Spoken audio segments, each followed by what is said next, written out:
Assalamualaikum warahmatullahi wabarakatuh. Selamat siang pemirsa MTV. Bagaimana kabarnya hari ini? Semoga baik-baik saja ya. Lalu bagaimana dengan puasa kalian? Lancar kan? Saya Farel Widyadana Ramadhani Saroso dari kelas 10 K3 bersama dengan teman saya Nyozi Setiadi dari kelas 11 IPS 3 sebagai narasumber. Nah, Neo ini merupakan salah satu contoh siswa yang memiliki pemikiran sesuai dengan syariat Islam. Oleh karena itu, saya membujuk beliau untuk menjadi narasumber dalam acara podcast kali ini. Nah, dalam acara podcast kali ini, saya akan membahas podcast bertemakan tentang pemikiran remaja dalam agama Islam. Oke, langsung saja ke pertanyaan ya. Mas Neo, kemarin saya itu pengen beli pempek sebelum buka puasa. Nah, dalam perjalanan saya itu melihat banyak sekali remaja yang berduaan. Astagfirullahaladzim. Nah, mereka ini bukan mahram. Nah, kalau dalam Islam itu bagaimana Kak gitu? Thanks for the question, Mas Farel. Izin menjawab untuk kepada pemirsa MTV. Menurut Islam, itu sudah melanggar aturan, Mas. Karena apa? Di Islam telah diterapkan bahasanya aturan di mana dilarang mendekati zina, bukan dilarang berzina. Tertera pada Quran surat Al-Isra ayat 32 yang berbunyi, "Wala taqrabuz zina innahu kana fahisatan wa sa'a sabila." Yang artinya, dan janganlah kamu mendekati zina, karena zina adalah perbuatan yang buruk dan sebuah jalan buruk. Kamunya begitu, Mas. Nah, kenapa di Al-Quran tidak dituliskan wala tazunnu atau dilarang berzina? Karena zaman sekarang ini, kalau dituliskan wala tazunnu, maka akan banyak remaja yang berduaan seperti itu, Mas. Bahkan lebih banyak lagi. Dan dari keramaian-keramaian itu, maka akan adalah remaja memanfaatkan kesempatan seperti menyentuh area lawan jenisnya, seperti itu, Mas. Itu ya. Ya. Nah, kalau negara kita menerapkan sistem yang benar-benar Islam itu hukumannya buat mereka itu gimana, Mas Andi? Hukuman untuk remaja-remaja atau pasangan yang belum mahram berduaan di tempat-tempat tertentu ya. Menurut agama Islam, hukuman itu terbagi menjadi dua, yaitu hukuman zina untuk mukson dan juga zina untuk ghairu mukson. Nah, kita sebut saja zina mukson, yaitu zina bagi orang-orang yang belum menikah. Nah, itu dihukum dicambuk sebanyak 100 kali di depan umum. Oke? Nah, lalu untuk zina ghairu mukson, yaitu bagi orang-orang yang sudah menikah namun berzina, atau kita bisa bilang berselingkuh untuk zaman sekarang ini, yaitu dihukum dirajam di depan umum. Nah, dirajam itu apa? Dirajam itu badannya dikubur setinggi pundak ini, lalu kepalanya dilempari batu di depan umum hingga ia meninggal. Itu adalah hukumannya. Nah, di sini perlu saya tekankan, zina itu apa? Zina itu yaitu adalah apabila zakar masuk ke dalam fasri, yaitu apabila kelamin pria masuk ke kelamin wanita, itu baru berzina. Begitu, Mas. Oke, ya. Terus bagaimana cara kita menghindari perilaku-perilaku yang seperti ini? Jadi bagaimana dalam Islam? Dalam Islam tentunya kita harus mendekatkan diri pada Allah Subhanahu wa taala. Sering sholatlah, sering membaca Al-Qur'an. Nah, dan juga ada cara yaitu membatasi pergaulan. Yaitu dengan cara apa? Dalam pergaulan ada yang namanya berkhawat, yaitu berduaan di tempat-tempat sembunyi. Nah, kita harus menghindari hal-hal tersebut. Ya, seperti contoh, kita di sebuah ruangan dengan teman kita di kelas.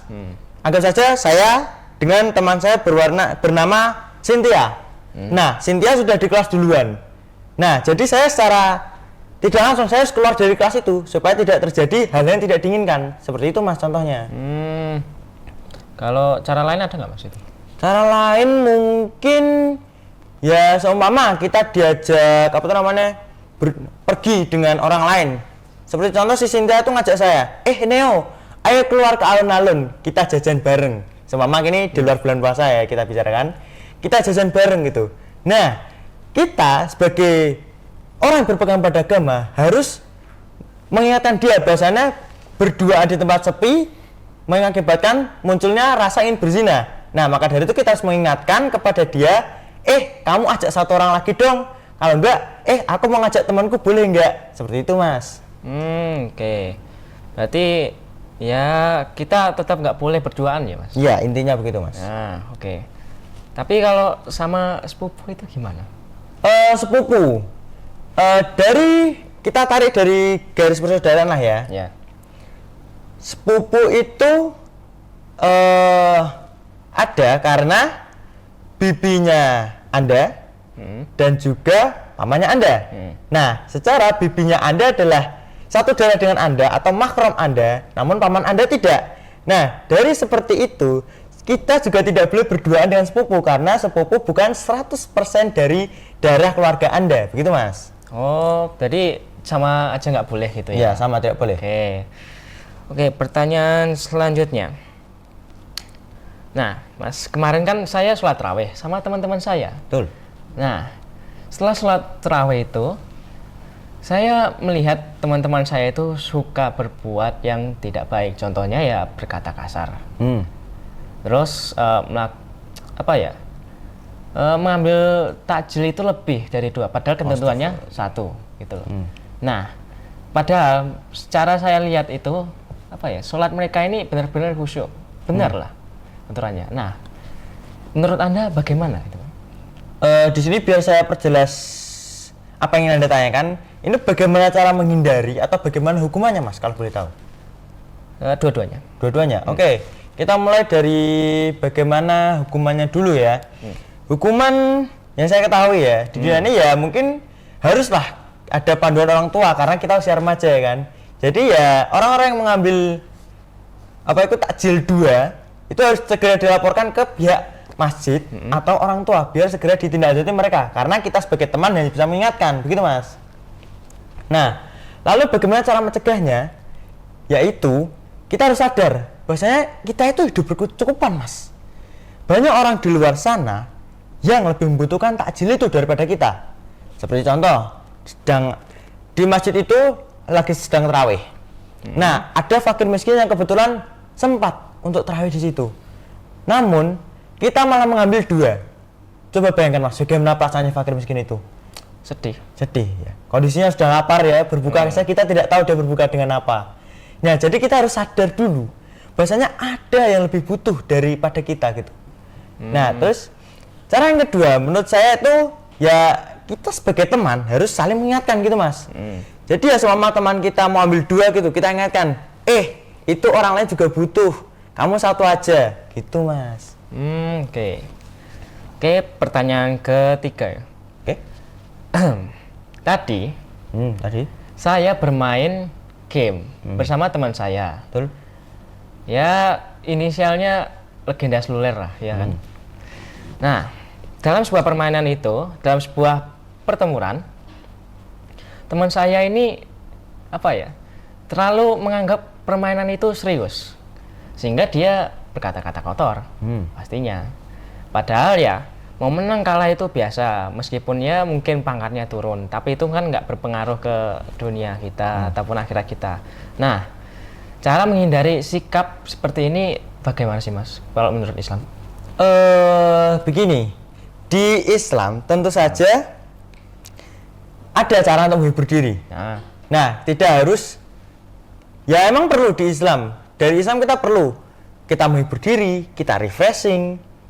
Kita tidak perlu terikat dengan dunia pekerjaan dunia ini dengan secara terikat gitu. Kadang-kadang manusia juga butuh hiburan. Nah, remaja masa kini banyak memutuskan untuk bermain game online. Nah, game online zaman sekarang ini seperti yang kita ketahui, bahwasanya game itu bertaruh sesuatu, bukan benda ya, Mas, bukan material ya, Mas. Cuma di game ada yang namanya pangkat atau rank lah gampangnya. Nah, mereka bermain itu agar rank mereka tuh semakin tinggi dan semakin tinggi. Namun alangkah ironisnya, banyak juga, Mas, yang bermain malah ranknya semakin turun gitu. Sehingga mereka berkata-kata kasar. Nah, jadi caranya adalah agar menghindari kata-kata kasar itu ya. Kita harus kembali lagi, bahwasanya game itu untuk apa? Apa fungsi game itu? Kita tidak perlu memperjuangkan game itu seperti seperti sesuatu yang bermanfaat gitu. Oh, jadi game itu cuma sarana penghibur doang gitu ya? Sarana hiburan, Mas. Nah, balik lagi kan sarana hiburan. Jadi kalau sampai orang itu tergila-gila dengan game sampai marah-marah ya balik lagi dong. Kita kan game kan cuma buat hiburan kan Mas gitu. Ya. Jadi kita ingatkan lagi, bro, game itu cuma buat hiburan, kalem aja. Game nggak bakalan bikin kamu ke akhirat gitu. Toh ya nggak ada pengaruhnya dunia dan akhirat. Betul, kita, betul, ya betul, kan? betul, betul. Jadi ya mainnya santai aja gitu Ya, ya. betul Mas, santai bawa aja gitu. bawa seneng aja. Relax. Fun Menang, gitu. menang kalah kan ya nggak ngaruh ya Mas. Ya itu. nggak ngaruh ya. Oke Mas, pertanyaan keempat. Ini kan kebetulan ya bulan Ramadan ya. Nah, saya mendengar banyak sekali ya remaja-remaja yang apa ya sengaja membatalkan puasa. Istilahnya mokel lah. Astagfirullahaladzim. Mokel lah ya. Bahkan saya pernah melihatnya secara langsung. Nah, di Islam itu cara menghindari dan hukumannya bagaimana? Ini kan kewajiban di bulan puasa yang dijalankan oleh Nabi kita, gitu loh. Oke, pertanyaan yang bagus karena kebetulan bulan Ramadan juga ya Mas. Ya. Banyak remaja yang membatalkan puasa mereka. Nah, dengan alasan aduh nggak kuat, aduh apa. Nah, seperti yang kita ketahui bahwasanya di bulan puasa setan sudah dibelenggu oleh Allah di neraka.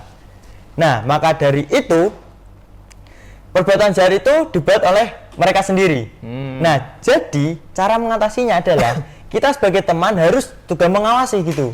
Kita awasi, kita pantau. Apabila mereka melakukan itu, kita segera laporkan kepada orang tuanya, teman terdekatnya, atau bahkan apabila dia masih siswa, ya gurunya, biar orang lebih tua itu mengurusi mereka, begitu Mas.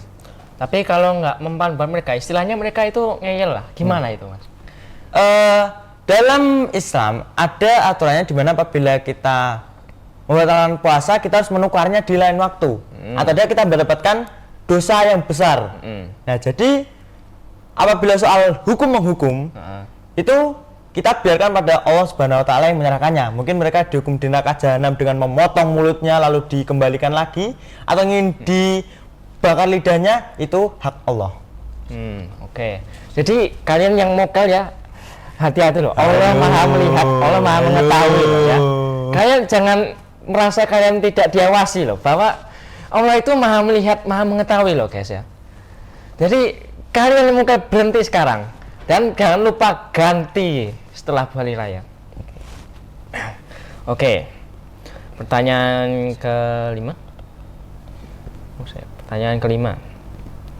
Nah, Mas, saya itu sering sekali ya melihat apa ya VT atau video TikTok di mana remaja-remaja itu yang terutama yang perempuan ya lalu menari-nari depan kamera hanya untuk ketenaran. Ini sebenarnya dosa jariah juga ya termasuknya ya. Nah, kalau kayak gini itu cara bilanginnya mereka itu gimana gitu? Kalau kita, ya seperti yang kita ketahui lah ya, bahwasanya kembali ke diri masing-masing. Siapa yang percaya bahwasanya neraka itu ada, maka dia akan berjaga-jaga di dunia, begitu. Jadi kita ingatkan saja perlahan-lahan di dunia ini. Maaf Mbak, bla bla bla bla bla. Maaf itu aurat. Kita ingatkan juga hukumannya apa. Kalau bahwasanya satu helai rambut saja rambut wanita terlihat oleh lawan jenisnya, maka 70 tahun di neraka adalah hukuman baginya. Begitu Mas, kita ingatkan saja. Oke. Terus selain perempuan ya, saya juga melihat ya beberapa teman laki-laki itu yang suka PMO atau istilahnya ya gitu. lihat yang tontonan 18 plus. Ini kan merusak otak ya. Nah, juga bisa mempermasalah pada bagian ingatan gitu. Nah, seandainya mereka ketahuan, itu hukuman apa yang perlu kita berikan kepada mereka itu? Seperti yang kita ketahui, hukuman itu kan pasti menjerakan ya kan. Kalau perlu kita beri hukuman lebih, namun jangan sampai membuat dia trauma. Jadi seperti hukuman yang pada zina tadi dicambuk 100 kali, mereka takut melakukan berzina itu, namun mereka tidak takut. Jadi mereka tidak trauma karena mereka juga akan berhubungan layaknya suami istri ketika mereka sudah menikah ya Mas. Nah, jadi hukuman seperti itu. Jadi entah kita sita handphonenya, entah kita pukul handphonenya menggunakan palu atau apapun, yang penting mereka jera. Oke. So, ya begitulah guys pembahasan pada kali ini. Jadi pembahasan kali ini kita cukup Banyak juga ya Mas? Ya. Banyak, banyak. Oke. Sebagai penutup, saya apa ya? Sebagai seorang yang masih kurang ilmu ya berterima kasih ya Mas. Sama-sama. Oke, sekian dari kami ya teman-teman. Bila ada kesalahan kata mohon maaf. Semoga puasanya lancar. Jangan mokel kalian ya. Oke. Sekian dari kami. Wassalamualaikum warahmatullahi wabarakatuh. Waalaikumsalam warahmatullahi wabarakatuh.